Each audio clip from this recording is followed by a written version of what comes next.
Hey everybody, JSquared John Jeremy here, back with another vlog of the JSquared Chronicles. And in this vlog here, I wanted to take the time to talk about... Well, first off, let me be clear that this is actually a pre-recorded vlog, more so than usual. I am currently away on a business trip, so I'm recording this vlog in advance.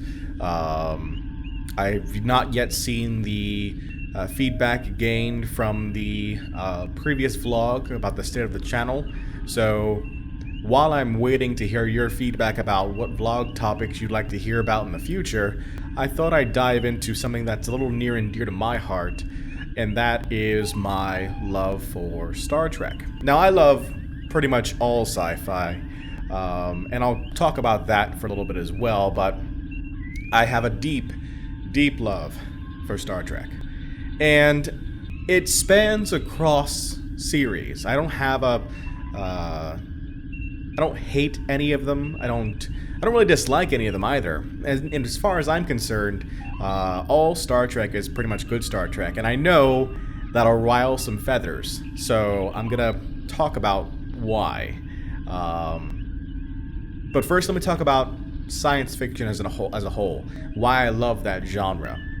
And to me, the reason why I love science fiction the most is because it tells a story, and you know how I love stories. It tells a story of what could be. And it doesn't necessarily have to be so grandiose.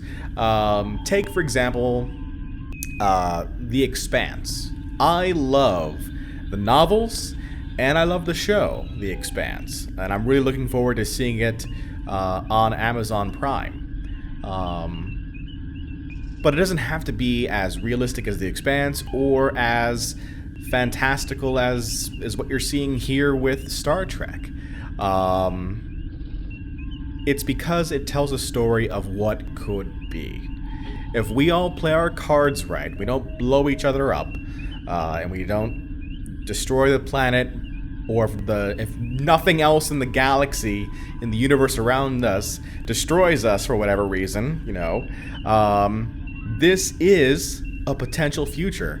Now, aliens and, you know, all the extraterrestrial life and all of those facets, who knows? But the idea of exploring the unknown is something that drives humanity to its very core.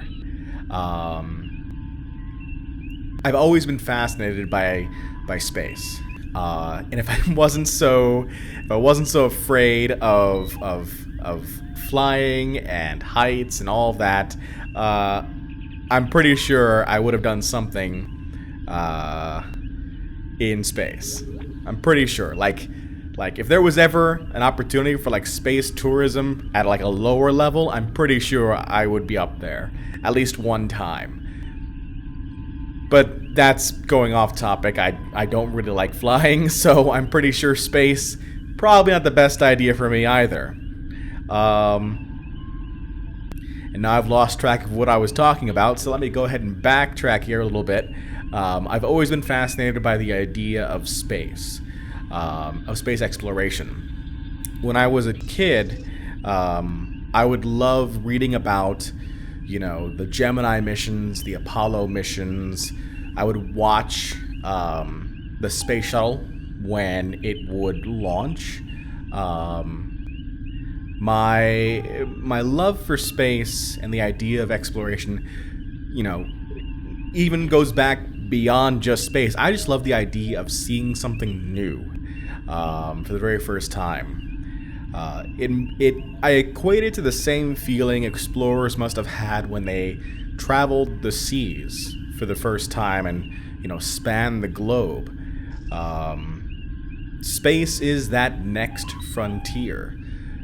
We want to know what's out there. We have a drive to want to know what's out there. So we'll get there. I have no doubt that we will eventually get there. We will get to the point where our drives force us to explore. Now, that could be because of just plain old ambition. It could be forced upon us by the need for expansion, whether that be for humanitarian purposes or whether that be for materialistic purposes. But I have faith that it's going to happen. So coming back now to Star Trek, I like Star Trek a lot. I have been a fan of it. I remember, when I was 5 or 6 years old, and my mom actually was the fan of Star Trek in the house before me. And she would show me the old reruns of the original series. And then from there, we would watch The Next Generation together. We would watch Deep Space Nine together. And it just grew from there. So when I think about Star Trek, I think of fond memories. More so than just Star Trek itself, because Star Trek does deliver some great memories, but I also, it falls back to family for me as well. So there's like a twofold answer there. I'm going into my own psyche right now. Actually, I wasn't really planning on doing that in this video. And I want to talk about each of the series as far as what I like about them. With the original series, you felt as though it was all new territory. Think about it. When the original series was first, produced, we're talking late 1960s.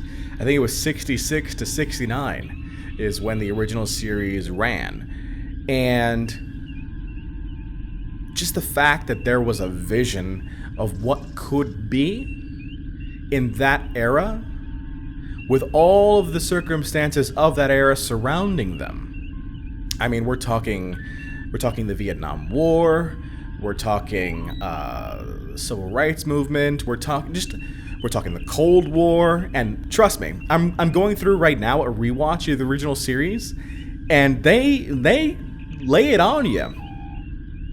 People think that today's Star Trek is very PC or politically correct, and they're trying to favor one group over another. Let me tell you, going back to watching the original series, I think it's pretty clear about where people stand there, and it just kind of goes from there. So in the original series, it was all new. New stories could be told in a way that hadn't been shown on television before. And I loved that about that show. I also loved the fact that, they would explore different facets of different characters. I remember when Spock, in the original series, has to deal with the fact, I think the episode's called The Apple. And he's sprayed by a spore, of some type that's made its way to a colony, and he is feeling unburdened by having his emotions now at the surface. For those who don't know Star Trek, Spock is a Vulcan, or half Vulcan, and their core tenet is that they don't show emotion, they don't display emotion, they keep it restrained, they keep it restricted. And so for the very first time, at least in the original series, you see kind of Spock lift the veil, so to speak, and kind of deal with those emotions. And more so than other one-off episodes, are naked time and all that.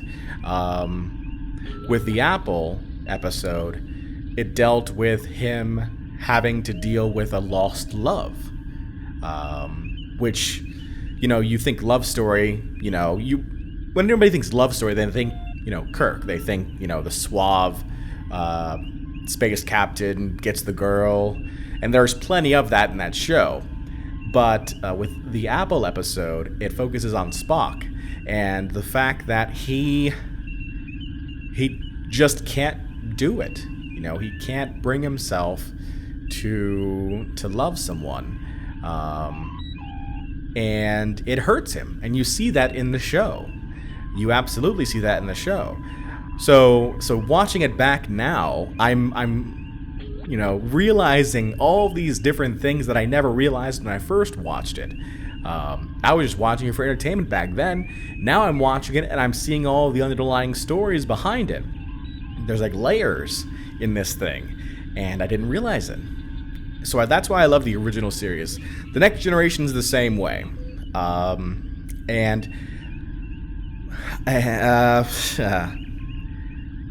Picard, Captain Picard, I feel, is a stronger captain than Kirk. And I know that is blasphemy to some of you, but with Picard and with the Next Generation series, at least a good chunk of it, we've now gone beyond the idea of, you know, simple exploration, and we're now entering the idea of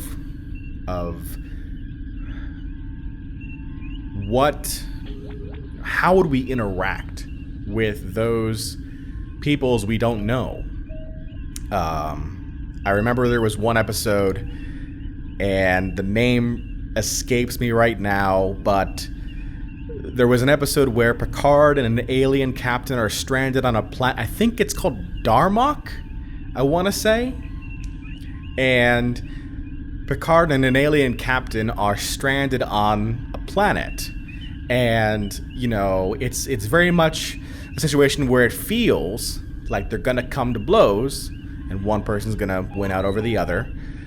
But they're able to bring it back and establish a dialogue without the need for technology per se, and that eventually establishes relations with that alien race.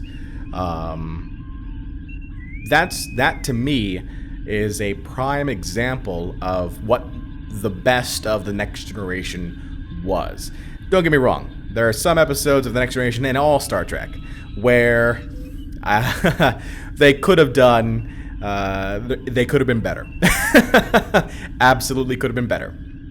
But I feel like the Next Generation always ended on a note of hope, in a way, which, you know, I do enjoy. Now, Deep Space Nine, on the other hand, was a very dark series. It was very different. And with Deep Space Nine, you felt like it was bringing the cold realities of our world to the forefront. I mean, the Dominion War lasts for several years on that series, and the idea of, you know, good and evil, and Sisko in particular playing as, you know, this sort of gray, this moral gray, instead of this, you know, pure good character. I'll tell you why I enjoy Sisko, in the Sisko character. And I tell you the exact moment when I was just stunned by it. There's an episode in Deep Space Nine where Sisko chases after a friend that had betrayed him, that had joined the Maquis, a resistance group. And he, you know, breaks pretty much every rule you would think that there would be in the Federation book. You know, if the handbook says don't do this, Sisko would be like, all right, forget about that. And he deploys a weapon that forces the entire population of a planet to leave the planet. He has decimated that planet's ecosystem where nobody can live on it. Nobody. Doesn't care about who lives or who dies.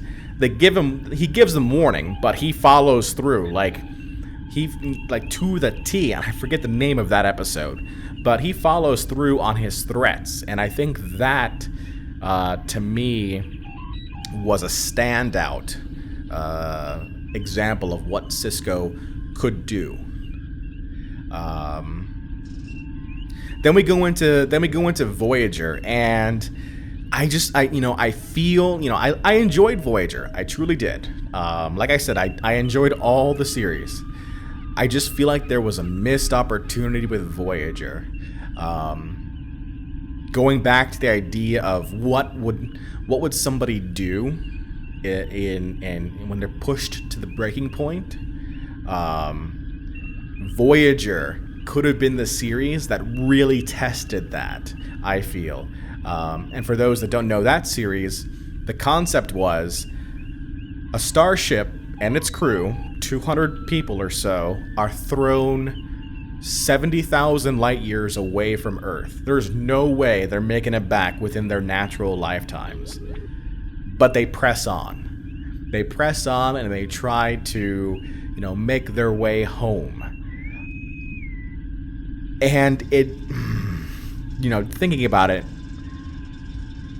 it feels like such a missed opportunity. I liked it for what it was. Absolutely liked it for what it was, and I give credit to all the actors, and actresses who had a part in it.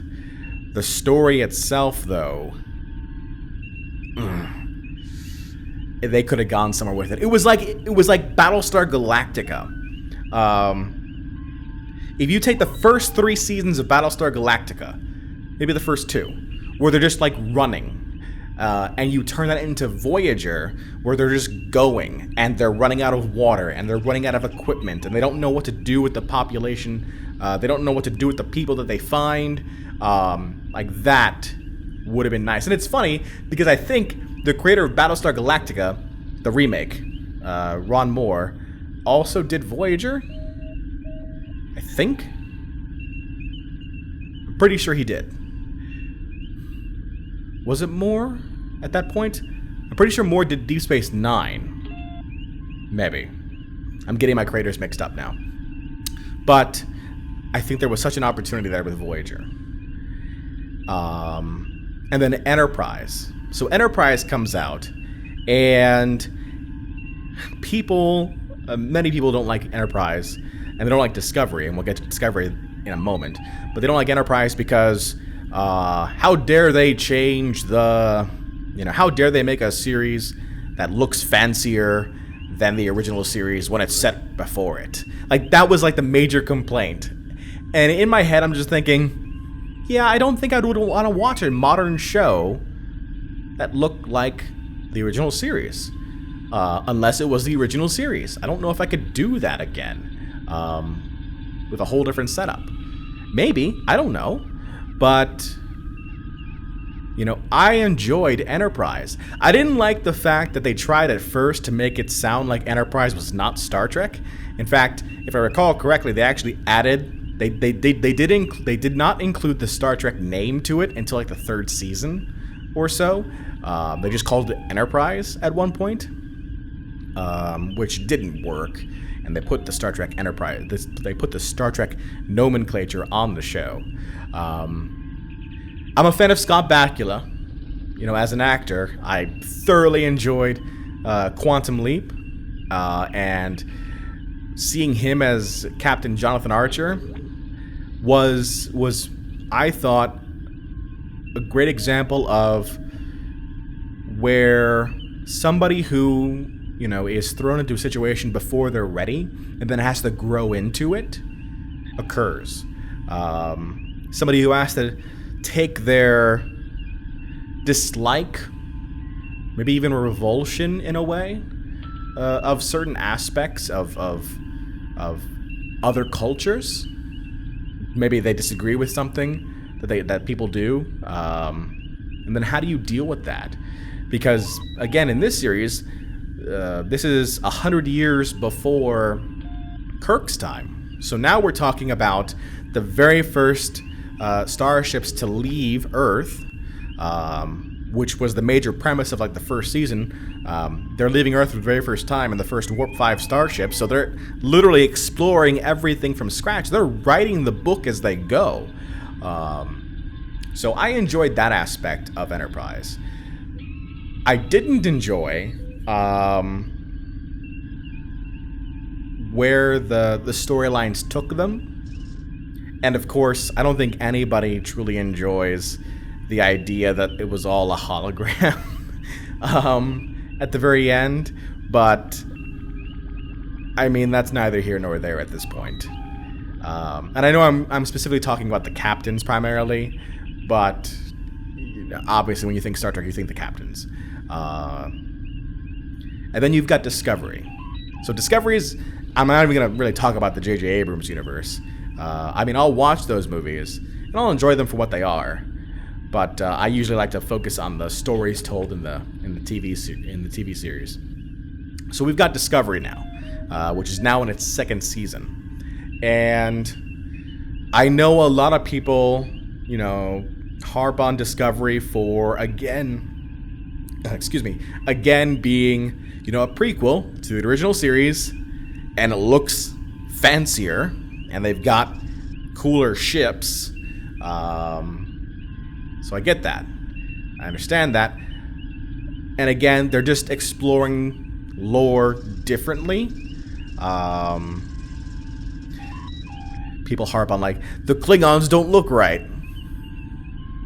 You're talking about a show that went from, human-faced Klingons in the original series to, what are these ridges now on these guys in the movies and in the Next Generation? And then, yes, I know they kind of explain it in, Enterprise.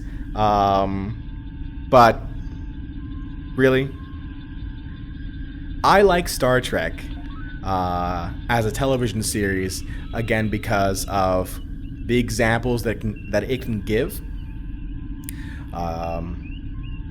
Discovery, I will watch. I will enjoy it. I have no doubt about it.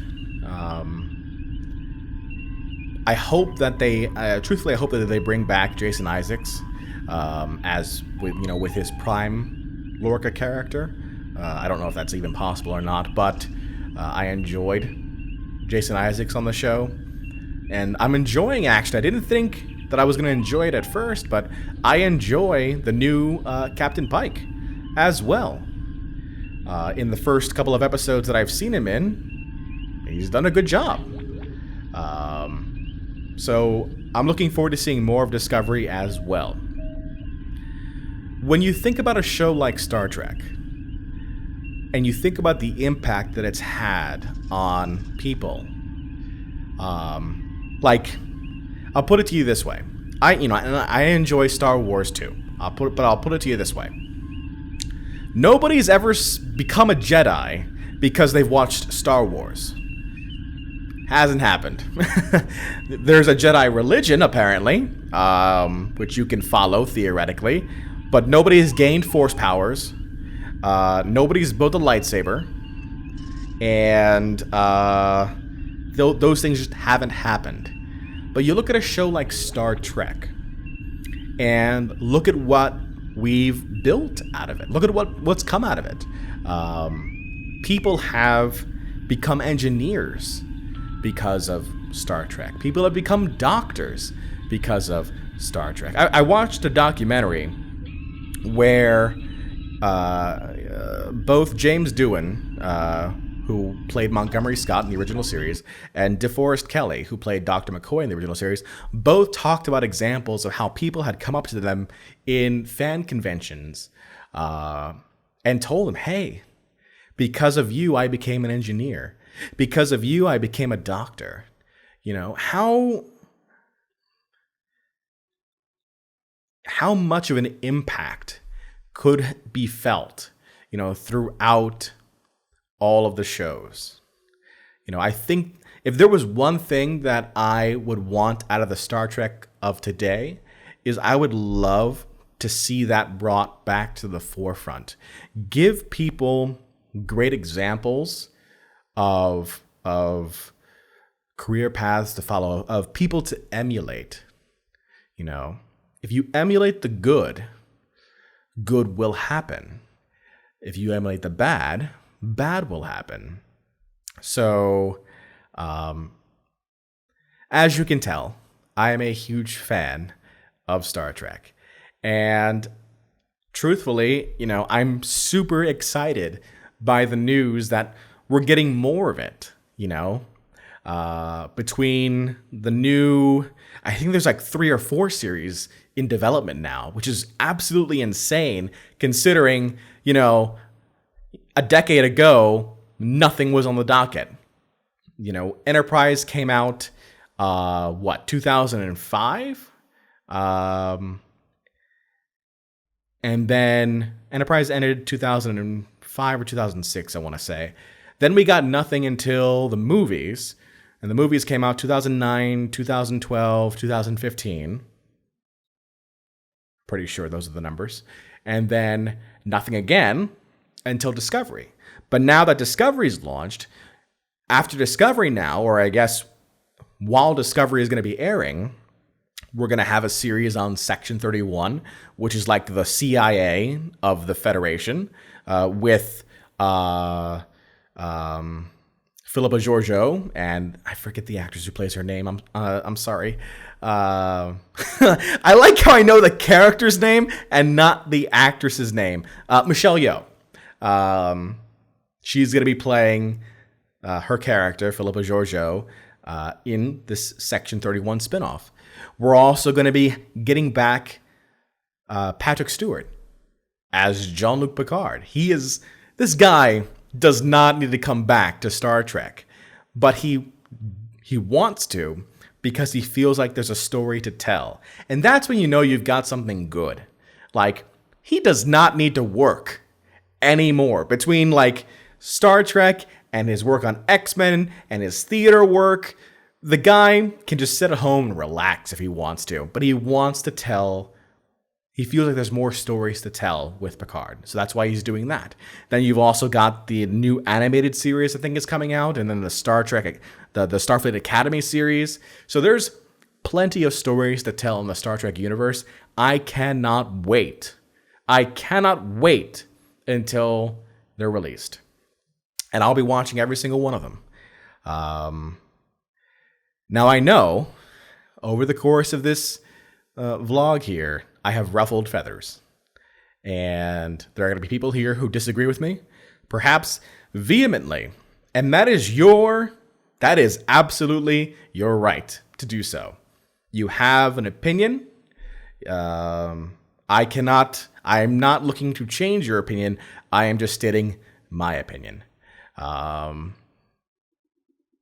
yeah, I always will enjoy more Star Trek. Keep them coming. That's all the vlog that I have for today. Again, if you have suggestions for vlog topics, let me know in the comments below. And until next time, this is JSquared John Jeremy signing out, saying so long and take care.